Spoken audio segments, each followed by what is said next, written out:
These are the headline news for tonight. Sarawak Delegation exposed Toronto's conservation expertise. Tun Pehin Sri Dr. Junaidi appointed Chancellor of UTS. Cultivating interest in literature from an early age. Consider the profit and loss factors in the food commodity industry.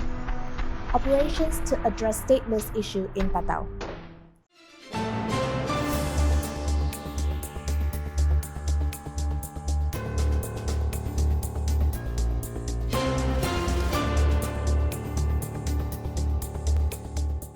Good evening. Sarawak Deputy Premier Datuk Amar Awang Tengah Ali Hassan led a delegation to visit the Toronto and Region Conservation Authority (TRCA) to benchmark best practices for conservation and rehabilitation of the former sand and gravel mining site.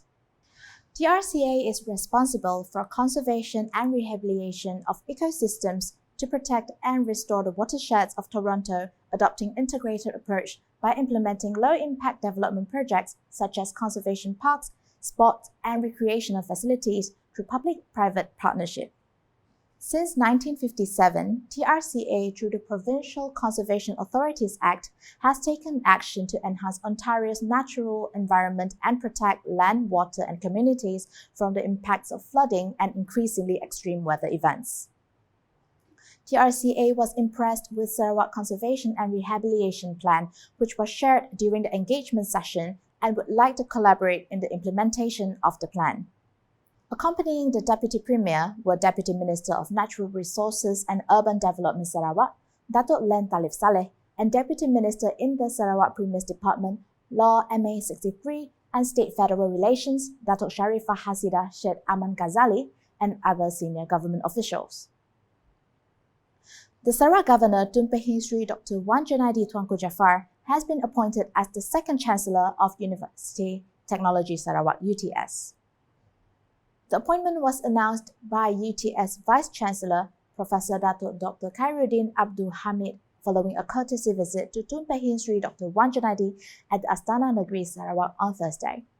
Also present during the courtesy visit were the Chairman of the Board of Directors and the senior management of UTS. The appointment of Tun Pehin Sri Dr. Wan Junaidi will be effective from June 12, 2024 for a term of 5 years. Hari ini berbesar hatilah berkunjung untuk kunjungan hormat terhadap Tuan Yang Teramat Tun untuk menyerahkan watikah perlantikan Tun sebagai Chancellor Universiti Teknologi Sarawak yang kedua berkuat kuasa pada 12 Jun 2024 untuk selama tempoh 5 tahun. UTS selama ni dah berapa lama beroperasi di Sarawak? Kita beroperasi dah 11 tahun. Okay. Kita ditubuhkan pada April 2013. Sejak penubuhannya berapa ramai dah graduan dihasilkan oleh universiti? Kita graduan dalam saya rasa hampir 4,000 orang. Dan kemasukan kita pun telah meningkat sejak kerajaan negeri Sarawak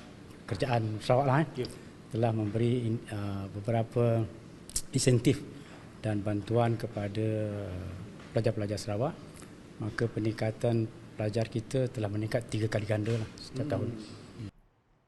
Since its establishment in April 2013, UTS has produced over 4,000 graduates, and the annual student intake has tripled due to the incentives and assistance provided to Sarawakian students by the Sarawak government. Encouraging a passion for literature in children from an early age is key to securing a sustainable future. Premier of Sarawak, Datuk Patinggi Tan Sri Dr. Abang Abdul Rahman Zohari Tun Datuk Abang Openg said, early exposure to literature in childhood can help address the intricate challenges of health, sustainability and social rights. By early and sustained exposure to these questions, children can develop the norms and mindsets that will be necessary to navigate issues of sustainability, health, and rights in the future. He conveyed this message in a speech read by the Sarawak Deputy Premier during the opening ceremony of the Jom Kita Bincang event at the Sarawak State Library on Thursday. Elaborating further, he emphasized that reading is the gateway to a broader world encompassing education, progress, and participation in scientific endeavors that can drive a nation's advancement. He also took the opportunity to thank the Swedish Embassy in Malaysia for their contributions to the successful implementation of the Jom Kita Bincang program, working alongside the Sarawak State Library, UNICEF, the Swedish Arts Council, AstraZeneca, and the Malaysian Rare Disorder Society, MRDS. Farmers and livestock breeders in Sarawak must consider the profit and loss factors in the food commodity industry to generate income that can transform their lives. Sarawak Minister for Food Industry, Commodity and Regional Development, Datuk Sri Dr. Stephen Rundi Utom, stated that these factors enable farmers and breeders to analyse the next steps to ensure the sustainability of their food industry. Kalau rugi, jangan buat, tinggalkan. Kalau untung, suruh dia untung banyak lagi. Jadi, kita tak boleh mengerjakan sesuatu seumur hidup kita tapi tidak menguntungkan. He said this during his speech at the closing ceremony of the Gedong AgroFest 2024 in Gedong on Wednesday. He further explained that modern agriculture is no longer just a routine for village communities, but can be turned into a substantial business if strategies are wisely planned. In line with this, he urged the community in Gedong to take full advantage of all initiatives introduced by the Premier of Sarawak in the food industry within their area.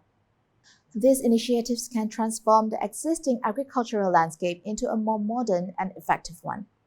Also present were Deputy Ministers of Food Industry, Commodity and Regional Development Sarawak, Datuk Dr. Abdul Rahman Ismail, and Datuk Martin Ben, Advisor to the Premier in the Ministry of Food Industry, Commodity and Regional Development Sarawak, and FICOT, Tan Sri William Mawan Ikom, Advisor to the Ministry of International Trade and Investment Sarawak, Datuk Sri Muhammad Naroden Majais, Director of the Sarawak Department of Agriculture, Dominic Jugat, and Gedong District Officer, Tamida Daadi. Minister in the Premier's Department, Datuk Sri John Sikitayai, inspected the operations of the Special Task Force addressing the issue of stateless Sarawakians at the Tatau District Office on Tuesday. The Kakus State Assemblyman, accompanied by Tatau District Officer Jaban Juntan, spent approximately 40 minutes observing the processes being carried out and interacting with the residents present. It is understood that this amnesty program involves the National Registration Department JPN, the Sarawak Security and Enforcement Unit UKPS, and the Tatau District Office. The program commenced on June 10 and will conclude on June 14 in the Tatau District, with over 200 individuals expected to apply for citizenship status through this initiative. Applicants can attend in person or walk in to submit their applications. The subsequent process involves interviews with applicants who will be accompanied by their respective guarantors. And that's the English edition with me, Jocelyn. More news can be found in our official portal, ukas.sarawak.gov.my, and social media platforms including Facebook and YouTube. 65 days remaining until the 21st Malaysia Games Sukma Sarawak 2024 begin. Let's join together, people of Sarawak, to make it a festive occasion this August. #Saluran Informasi Rakyat. Have a good night.